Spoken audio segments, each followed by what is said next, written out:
Good evening. Welcome to Democratic Television, where issues that are important to our democratic values are discussed. My name is LaKenya Middlebook, and I am delighted to be your host tonight. Tonight, we will be discussing two very important issues, very timely issues that are really impacting our community at this time. There's a lot of overlap in these issues, and we could spend hours talking about each of them. But we're going to try to really dive in and take as deep of a delve into these issues as we possibly can. We have two very distinguished guests joining us tonight. We have Assistant District Attorney Willie Lane, who works tirelessly on these issues. And then we also have Sara Baker, who is the Take Back the Tech Global Coordinator for the Association for Progressive Communications. Did I get that right? That's correct. Excellent. So thank you all both for being here with us this evening. As I said, we have a lot that we can unpack with these two issues. So we're going to jump right in and really take a deep dive into the issues of domestic violence and violence against women. So I would like to start with you, General Lane. You know, we have a few national statistics and a couple of local statistics. Nationally, 1 in 3 women and 1 in 4 men have been victims of some form of physical violence by an intimate partner in their lifetime. And here in Tennessee, 40% of women and 32.5% of men experience physical violence, rape, and or stalking by an intimate partner in their lifetime, which are devastating statistics. And 74,023 domestic violence crimes were reported to Tennessee law enforcement in the year 2014. So can you kind of define domestic violence for us and kind of paint a picture of the landscape of domestic violence in our area? Absolutely. Domestic violence, there's a couple of different areas. When I prosecute domestic violence cases, I prosecute cases that deal with a certain class of victim. In Tennessee, the definition of a domestic violence victim is very broad. It not only includes intimate partner violence, which I think is probably the thing that we're going to concentrate on most today, but the definition also includes any family member, anyone that you've lived together, roommates, cousins, things like that. But with regard to intimate partner violence, and we're talking about physical violence, emotional abuse, domination, control, things like that. With regard to the landscape, when I was doing a little research before I came over, and I pulled up the number of calls that Knox County and KPD received in the last couple of years for just domestic violence calls. In 2016, combined KPD and the Sheriff's Department in Knox County received 18,000 calls. There were 7 murders, homicides that sprung from domestic violence issues. And of those, there were about 2,500 people that applied for orders of protection. But you know, that's just the tip of the iceberg. Those are reported calls. Those are the ones where the victims have reached out and called law enforcement. There's an entire other area that we're not seeing. The only thing we have to gauge is just through statistical data. But if you think about, they have statistics for everything, it seems like, but they have found that sometimes it takes up to 7 times for a victim to leave a home, and not every time there's violence, law enforcement's called. So I think it's extremely underrated to look at just those numbers, but it crosses all socioeconomic areas, it crosses all educational areas, it crosses every single dimension that there is. And we've got also in Knox County a pretty large population with, we have a lot of Hispanic population, we have populations from other countries that live here, so it's completely underreported by that stat, but one's too many. Exactly. And you touched on some of the forms of domestic violence and kind of what it looks like. And as I said in the opening, there's a lot of overlap between domestic violence and violence against women. And from what we see from the statistics, a lot of times women are the primary victims of domestic violence. And so, Sara, I was wondering, when we think about violence against women, a lot of times we do think about domestic violence situations, we think about physical violence, we think about rape, but violence against women is much broader than that. And so I was wondering if you could just kind of share with us a little bit about some of the other forms of violence against women and what it really looks like in our society right now. Right. It is certainly broader. Even physical violence is broader than what most people think about. Right. And one form of violence that a lot of people don't really think about is reproductive violence. So that can be forced pregnancy, forced birth, forced abortion, and even forced sterilization. Wow. which does happen in this country. Yeah. But beyond physical violence, threats of violence are considered violence, and psychological violence. And I don't want to leave out stalking, of course, and sexual harassment. Online harassment is a big problem right now. That is considered part of the definition of violence against women. So it's a wide range of psychological, physical, sexual abuse, but also financial abuse, which happens mostly in intimate partner violence. Excellent. Yeah, it's you know, as you said, it's very prevalent in our community right now, and really encouraging people to think more broadly, because we have so many misconceptions about what domestic violence is and what violence against women is and what constitutes it and what doesn't constitute it. And so for our community to really be aware of what violence against women looks like and be prepared to stand against that, I think is so important. Willie, if I can call you Willie. Of course. I was talking to someone the other day about this issue. It was a man, and kind of probing and kind of picking other people's brains about this issue and kind of what their thoughts and concerns were and their outlook is. And one of the things that you often hear people say is kind of lacking an understanding of how domestic violence gets to a place, where it's being perpetrated, especially in situations where it lasts for years and sometimes, decades.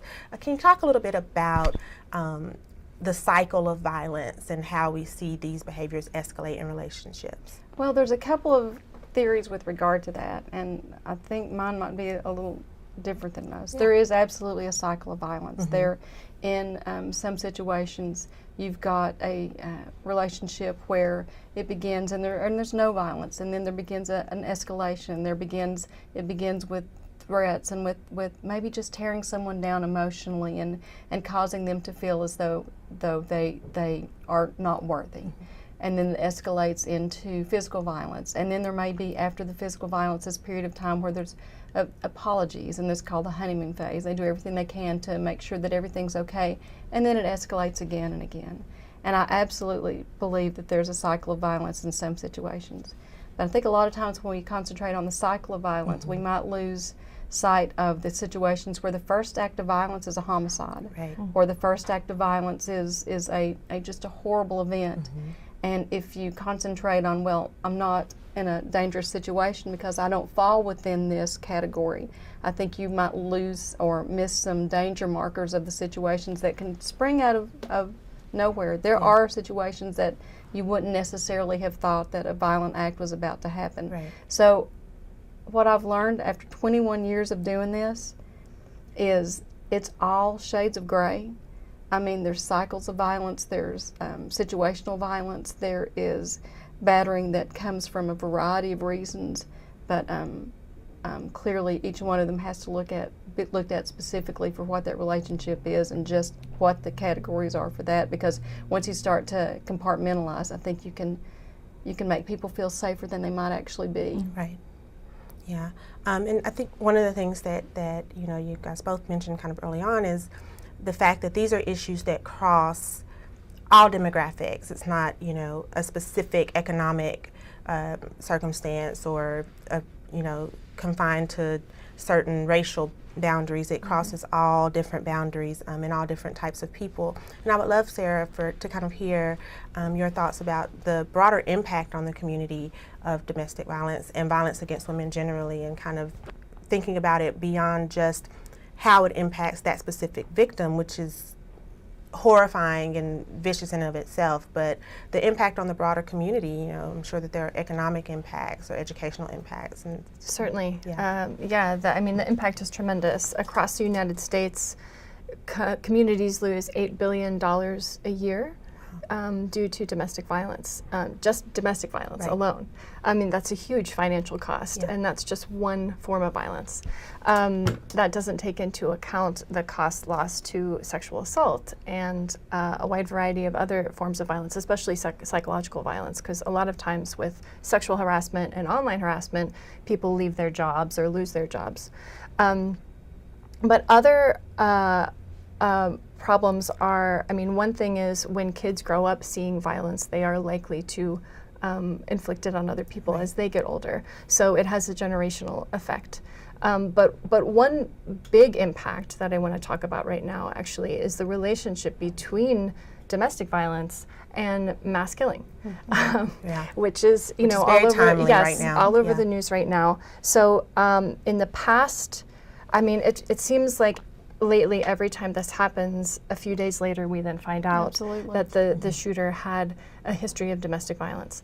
And 9 of the 10 deadliest mass shootings in the U.S. in the past 50 years were committed by someone with a history of domestic violence. Wow. There's a study, a 2014 study by Everytown USA, which looked at mass shootings defined as 4 or more people being killed from 2009 to 2014, and found that 57% involved the killing or attempted killing of a partner or family member. So you have 2 situations. One is people committing mass shootings often have a history of domestic violence. Another is sometimes they are actually going out to target an estranged partner and get a bunch of other people at the same time.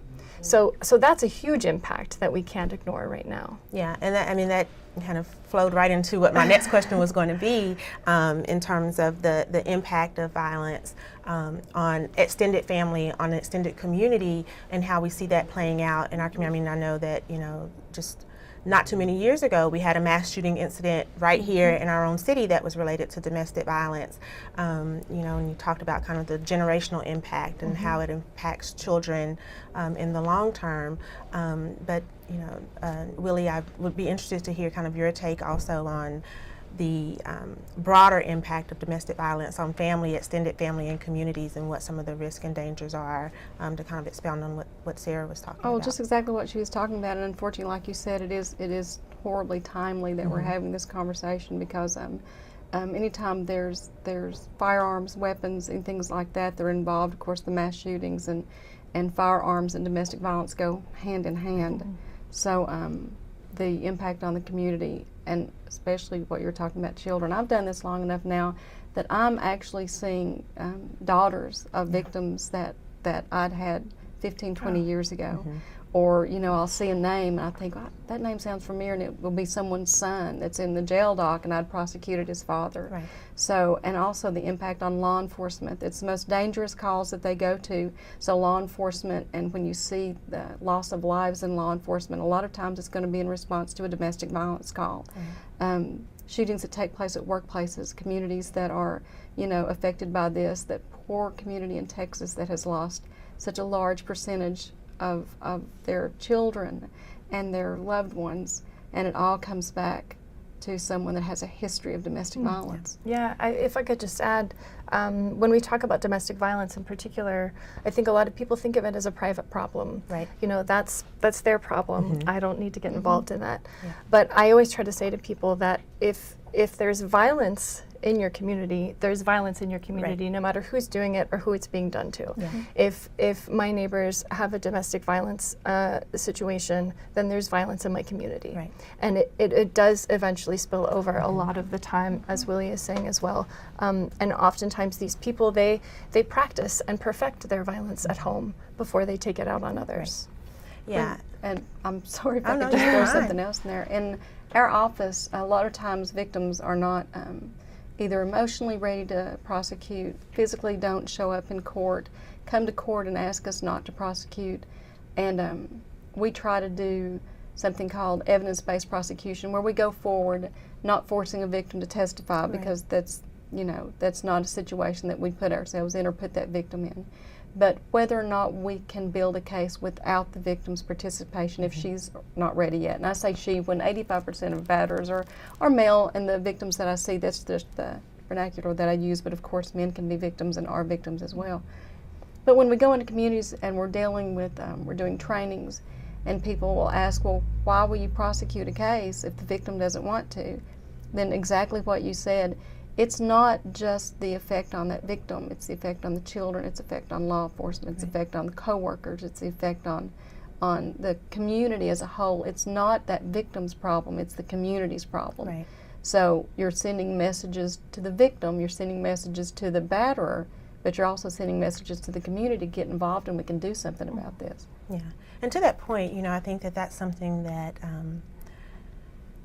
gives me some measure of hope with regards to this issue, is that over the course of the last couple of decades at least, we're seeing a move more toward people viewing domestic violence and violence against women, not just women, because women, as you said, men can be victims of domestic violence, but we see the prevalence of violence against women more as a community issue, a public health issue, an economic issue, a public safety issue, because these are citizens of our community who are being harmed, whether it's emotional harm, whether it's physical harm, instead of, that age-old adage that, well, that's what goes on in somebody's household is their business, and it doesn't have anything to do with me. And so I really am grateful and appreciative that we have folks like you all in our community who are helping to educate our community on the impact that this has, not just on those individuals, especially on those individuals, because they are citizens in our community and they deserve to be protected in the same way that anybody else would deserve to be protected, whether it's violence from a partner or a family member or a stranger on the street. They deserve the same protection. Well, you said something a moment ago about the types of issues that it is. If I could just say one thing, and what I think a large danger is that over the years, over the decades, we've compartmentalized it into being a woman's issue. Right. Well, there's a fabulous TED Talk. I think his name is Jackson Katz. It's really incredible. And he talks about the fact that once you turn it into a woman's issue, that means men don't have to come to the table. Exactly. And men have got to be a part of the conversation, or we're going nowhere with there being a resolution and a real change. Because when you turn it into a woman's issue, they don't have to have a voice in it. Well, when 85% of batterers are male, it's not a woman's issue. Right. So I think that's another thing that if we can draw these men in and have them being part of this, it's going to make, I think it can make the biggest impact. Yeah, and I'm happy that you brought that up, because that's something that I have been very interested to see in a long time. Full disclosure, Sarah and I used to work together at an agency several years ago. I'm the odd man out here. But while working at that agency, I had an opportunity to attend a conference that was specifically around engaging men in standing against domestic violence, because the reality of it is, this is a power and control situation, and so especially where you have men who are the vast majority of perpetrators, they don't really too much care what women think. If women are saying you shouldn't, participate in these activities, where it starts to hit home is when men say this is not acceptable in our society, and we're going to stand with women and engage. And I think one of the things that is very frustrating to me, whether it's sexual violence or workplace harassment or domestic violence situations, is that we focus a lot on instructing potential victims of how not to be victimized, instead of preparing potential perpetrators to not perpetrate. So what are some things that you all would like to see from a policy perspective even, and from a community engagement perspective, that can really, I think, attack this issue kind of from both sides and really engage men in standing against violence and not having this be an acceptable part of our society anymore? Well, when I see opportunities that are missed, it breaks my heart. And with regard to bringing men to the table, when I look at things like professional sports, and you've got young boys and young girls, of course, that have their eyes on these heroes to them. And you've got situations where, recently, I think last year, and I can't remember the particular player's name, but he beat his partner black and blue. She had bruises all over her. They had given him some smack on the wrist punishment, and then they came back and said, well, that was just too much. What was that message? Not only to the players, but to the little boys that are watching that. It's really just not that bad. It just really wasn't that big a deal. They showed bruises all over her. What would have been wonderful is for the men to rise up to that opportunity and say, this is unacceptable behavior. And I didn't see any of that. Also, I think his name was Ray Rice, the videotape that we've all seen with that horrible, horrible assault on the elevator. What a perfect opportunity. And what a great opportunity for someone that's actually battering to stand up and say, what I did was horrible. This is why I did it. I was raised in this home. You don't see that. And so I would love to see, you know, coaches mentoring the young boys on their team. I would love to see teachers take a more active role. I would love to see just men in the community step forward and say, no, this is unacceptable behavior. Yeah. I agree that men need to hold other men accountable, first and foremost. Right. I think that's the biggest thing that needs to happen. And I think that training and socialization for that needs to start at a young age. Right. And related to that, I think we need to really work on changing the gender norms that enable this kind of violence. We know from research that kids learn to identify gender from a really young age. Right. And they also learn from a really young age gender stereotypes. They learn that gender is really important, and they connect all these stereotypes to it. And kids and adults with stronger gender stereotypes are more likely to act out violence against women. So I think there's a lot that we can do in schools and with parents, and even in churches, places of worship. I mean, a wide variety of places, community centers, to be working with kids on this sort of cultural transformation, and really working with boys on healthy ways to solve problems, and not have this attitude of, well, boys are boys. Boys can just, you know, Boys will that be kind of like, boys will be boys, because that excuses it. There's a lot, even if we look at school dress codes, which are often written in a way that sexualizes girls. Yes. And what happens with that is you send the message that girls are sex objects and that boys cannot control themselves around them.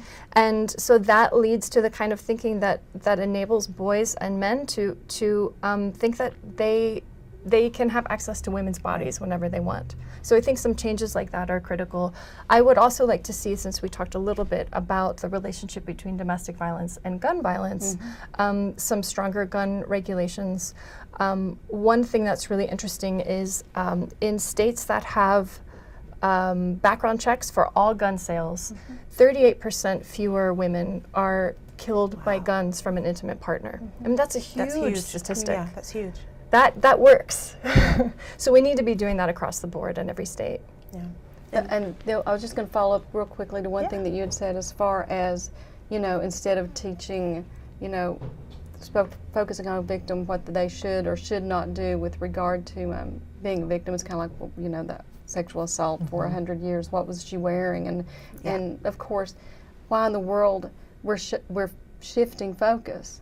My focus as a prosecutor has nothing to do with the whys of the victim. It has everything to do with, did this person commit a crime? Why is he battering her? What can we do? That's right. Why are we focusing on the victim of a crime and her actions as opposed to the actions of the defendant? Why is he beating her? Yeah. So I think that we do that in this, we do it all the time. Yeah. We focus on the victim's actions. It's Instead of ridiculous. the perpetrator. Yeah, I mean, it's a whole cultural change. There's an amazing study, 4-decade study in 70 countries that looks at the fact that the strongest indicator for decreasing violence against women is not a country's economic wealth. It is not the number of women in government. It is not the existence of politically progressive parties. It is actually the existence of a strong feminist movement. Wow. That's what changes it more than anything, which I think is really interesting. So I think investing and supporting that kind of work is critical. Awesome. Just slightly shifting gears just a little bit. Sara, I know that your area of expertise, you have a lot of areas of expertise, but right now you're working as the Take Back the Tech Global Coordinator. And I would love to hear a little bit about how technology is impacting these issues. You know, technology has infused itself into every aspect of our lives now. We are kind of interconnected. And so how violence against women and domestic violence are impacted specifically by technology, I think would be really interesting to hear a little bit about. So the unequal power dynamics that we experience offline are reflected online. And so a lot of the same problems that we experience offline are happening online. technology has been used to commit a wider range of gender-based violence. And so some of the things that we see are online harassment. I mean, that's probably one that people are pretty familiar with now, because there's been a lot of conversation around that the past few years. Cyber stalking is another big one. Another one that you may know as revenge porn, but I'm not too keen on that term. Yeah. But I'd call it non-consensual dissemination of intimate content. Right. But I think everybody's pretty familiar with that at this point, because it's unfortunately very common. Yeah. We see that quite a bit amongst young people. Yes, also. It's yes. High schools and even middle school now, which is terrifying. That's right. Yeah. And so it's also used a lot. Technology is also used a lot in intimate partner violence, regardless of age, but especially with young people. And so some examples could be using GPS to monitor. I'm sure you see that a lot. Oh, it's horrible. You know, constantly texting, why aren't you checking in, where are you, that kind of thing. Monitoring somebody's social media posts. I mean, there's a lot of ways for abusers to monitor their victims nowadays. But also, one thing that a lot of people don't think about is password sharing, which people often feel forced or compelled to do in relationships. Yeah. And so, one of the things we work on a lot is privacy and the importance of, you know, you have a right to privacy, Right. and that needs to be part of a healthy relationship. Awesome. And what technology is doing with regard to, you know, how difficult it can be to prosecute some of the cases that I've got, because there's technology that allows people to change their voice. There's technology that allows people to, a number will come in from one number, and it actually is the stalker's Right. number. And to me, stalking is, I think, the most dangerous crime. That it's only a misdemeanor, Right. Unless there's certain aggravating factors that can give rise to a felony. But I mean, stalking is becoming so much easier to do. Right. It's terrifying. Yeah. Yeah, the access is just so much greater, you know, with the online resources. So, you know, I guess at the opening we could spend hours upon hours upon hours discussing these issues. But what I would love to do right now for our viewing audience is for each of you all to kind of give some insight in terms of resources that may be available, whether it's for folks who are finding themselves in a domestic violence situation or aren't quite sure if it's a domestic violence situation, and then also for citizens in the community who are just concerned and want to be better informed and better advocates in standing against domestic violence and violence against women, what resources may be available for them to connect to. Well, Knox County is one of the most fortunate areas that in the state, actually in the nation. When I was talking about those statistics earlier, one of the things that disturbed me most on the statistics was there were 18,000 calls for service, but there were only 1,600 people that went to the Knox County Family Justice Center. Wow. It's the Randall E. Nichols Family Justice Center on Harriet Tubman, and that is a location where a victim can go. And there are, I believe, like 62 partner agencies that work with the Family Justice Center. But I can go in I can have children with me walk in.